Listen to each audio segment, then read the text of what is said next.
Okay.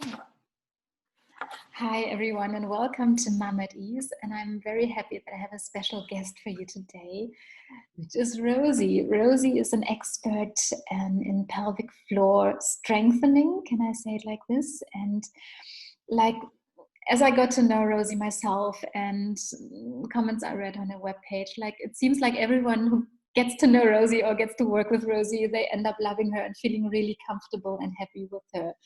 So welcome, Rosie. So happy to have you here. Oh, thank you for having me. It's a pleasure to be here. Yeah. And I would like to jump right in because moms never have enough time to watch videos and listen to it. So, I mean, being pregnant and giving birth seems like the most natural thing our bodies like can do or are supposed to do. But why is it still hard on the pelvic floor area, and why can it cause problems even? Well, I've been writing this down to try and make this brief, but it's not really the pregnancy and birth that create the problems for the pelvic floor. It's what's happened and what you've been doing with your body before you've been pregnant. Okay.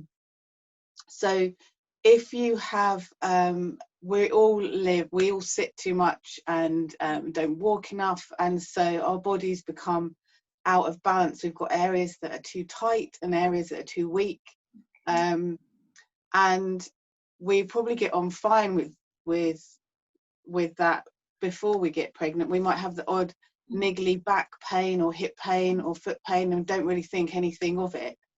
But once you start growing a baby inside you and you get that added weight and pressure, then that can be the issue that makes your body kind of just be stressed far too much, and then you get the problems with pelvic floor. And if you have a long birth or a very quick birth on top of that, then that's going to put even more pressure on the pelvic floor. And obviously it depends how you birth too. I don't know, we have a tendency, has been a tendency for us to birth on our backs, which puts a lot of pressure on the whole body. So trying to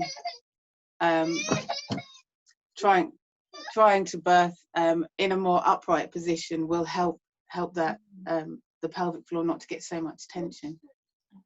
Then again, a quick birth can be just as much problem as well, really. So yeah, so it's not so much the pregnancy and the birth that cause the issues as just extra stress on a body that's probably not as strong or as working and being used as much as it should be. You know, we're still kind of from hunter-gatherer societies where we're meant to be walking lots and picking things from trees and digging roots up and carrying stuff, and we don't really do that. We've got so much lovely things that do all that for us, and we go to the supermarket and do that, and so we don't use our bodies, and bits seize up and don't work as they need to. So really it's being aware of your posture and what you're doing before you get pregnant that you need to work. Wow. Yeah, I didn't even know that, but it makes so much sense. Like, seems to me like before you get pregnant, you should start gardening or something to get your body stronger and more in balance. Yeah, definitely. And what problems and issues can that cause in short and long term? I know that you're also working with women who have some pains during the pregnancy and can help them. So what issues are there? Yeah, so most things that we think of common pregnancy issues, so back pain and sore hips and pelvic pain, are all showing us what the issues are with our bodies. It's almost like the signpost that's our bodies are saying this is what's wrong and this is what we need to work on. So anything from back pain, pelvic pain, hip pain, you know, the saying that our feet grow in pregnancy. Yeah. That's an issue. I mean, our feet don't physically grow, but it's the posture that we're using and how much weight we're putting on our feet that make them seem to spread out. You also kind of have some people have incontinence issues, don't they? They sneeze or they cough or they laugh and they have a little wee. That's the the start of a symptom. And even things like your baby not getting into the best position. You know, you go and see the midwife and they say, oh, your baby's not engaged or isn't in the best position or is breached. That can be signs that your body's got too much tightening in the ligaments around the stomach area. And if you're tight in the stomach, then it's going to put pressure on the pelvic floor as well. Yeah. So, you know, you've got all these little signs or big signs. Sometimes I know the pelvic pain can be huge for some women and they can end up on crutches and even bedridden. Yeah. I've known people that really had suffered from this bad pain and really had lots of problems with it. And what I also think, it's like you become a mom and you have your baby and you just are so super focused on your baby, which is only normal and which everyone does. But we tend to forget to look after ourselves and care for ourselves and strengthen our bodies back. I almost felt like it will sort itself out. You know, I don't have time for this. It will sort itself out. But it doesn't really. So what is there that we can actually actively can do or should do to bring our bodies back to being strong and functioning well and being pain-free or painless at the least? Well, do you know the easiest thing? There's two things that I would say to people to take home today and to start doing. And the first one is to work on getting your pelvis aligned. And hang on just one thing. What's that? Small one is saying he's not going to stop crying until he gets Nanan. I've told him he's already going to stop. Okay.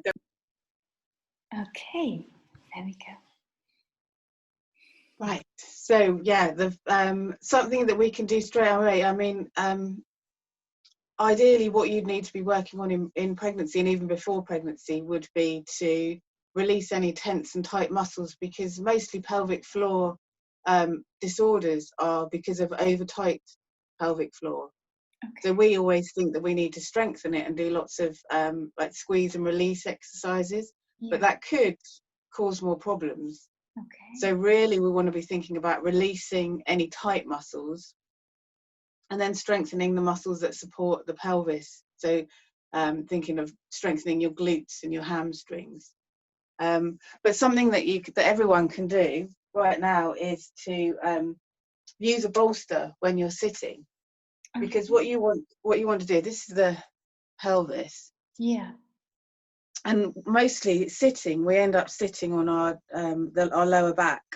Yeah. And putting pressure on the pelvic floor, because ideally the pelvis should be in this position. So you see this pubic bone. Okay. Yeah. And these two are our hip bones, the ones that we feel when we put our hands on our hips. Yeah. They need to be in line with each other. So imagine if you're laying down in some sand, that those 3 points would make marks in the sand. Okay. So bolstering when you sit on a chair, and you can use I use half domes loads, is like a foam roller cut in half, but you can use just like a rolled up towel. Yeah. And you just pop it on your chair just underneath your sit bones, and it just rocks your pelvis forward. So instead of sitting in this position, you're sitting yourself in this position. Cool. And it immediately eases your back, lower back, and pressure on your pelvic floor. And using like a rolled up towel is better than if you try and kind of push yourself into sitting. Okay. You end up using your back to like push you into position and put more stress on there. Yeah. You end up with like an aching back because you're kind of trying to hold yourself. So these are great because they rock you forwards, but a little like a handheld works brilliantly, and it rocks your pelvis. You can see, instead of being like this, you can just rock forwards. Yeah. Oh. So that's something you can do straight away, and you can while you're sitting in a chair, if you're working in the office or sitting at home or in your car. Your car seat is the worst offender because the seats push you right back. So if you put a towel and put it at the back of the seat, you can tip yourself into a better aligned position. I'll definitely do that. That's such a good and easy tip. Really, really simple. Yeah. And that's something everyone can do, and that's just going to start. So you're just sitting, working or driving, and you're doing work on your pelvic floor without actually really thinking about it, Yeah. which is Perfect. Perfect. And let me just check. Just written some notes. Yeah, and sitting on the floor is really good for us. Okay. Because sofas and chairs, they're designed to sort of like for us to relax back, which is lovely. But sitting on the floor means that you can bolster yourself into a good position, but you also get uncomfortable, so you keep moving into different positions. Yeah. And that means that your body's getting stronger and more mobile, because you're moving as you every time you move position, you're getting different angles with your hips and your knees and your back. And that's what we need to do. We need to sort of stop being so sedentary, stop sitting still all the time, and getting up and moving. And I think we're trained as kids, aren't we, not to stop wriggling. Don't wriggle, sit still. Yeah, absolutely. Where really our bodies are better to get up and move. So if you're feeling uncomfortable, rather than trying to force yourself into staying into that position, get up and stand up. So if you're working at a desk, get one of those desks so that you can stand up as well while you're working, so you can alternate between standing and sitting.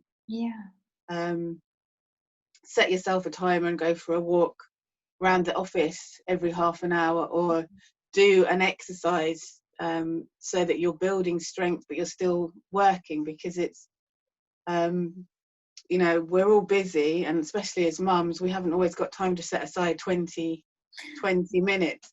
So with all the work I do, I teach you the exercises, and then I say this is how you can put them into your day. So one exercise is what we call the calf stretch, which is using the half dome. You stand your foot on there and you're stretching this muscle here. And I say, right, well, your homework this week is to go and fit the calf stretch in to your day, because if you can be doing the calf stretch several times a day, you're going to be working on the muscles you need to get your pelvis in line without knowing it. So people do it while they're cleaning their teeth, or while they're chopping their vegetables, or cooking, or reading a book. So that's my key, is to take the exercises and sprinkle them throughout the day, and then you're moving, you're not having to put time aside, and you can do the work without having to make it another thing to feel guilty about. I haven't done my exercises today. And that's so much more doable when it's just little tweaks in your everyday life, instead of thinking, okay, when I can get this 20 minutes for myself or 30 minutes for myself and do the exercise. So. Cool, Rosie. Thank you for those. I'm keen to try like lots of them for the rest of the week. Maybe just to make it easy for everyone who's watching the video, maybe we can write in the comments just quickly what you said, like just give a quick overview over that.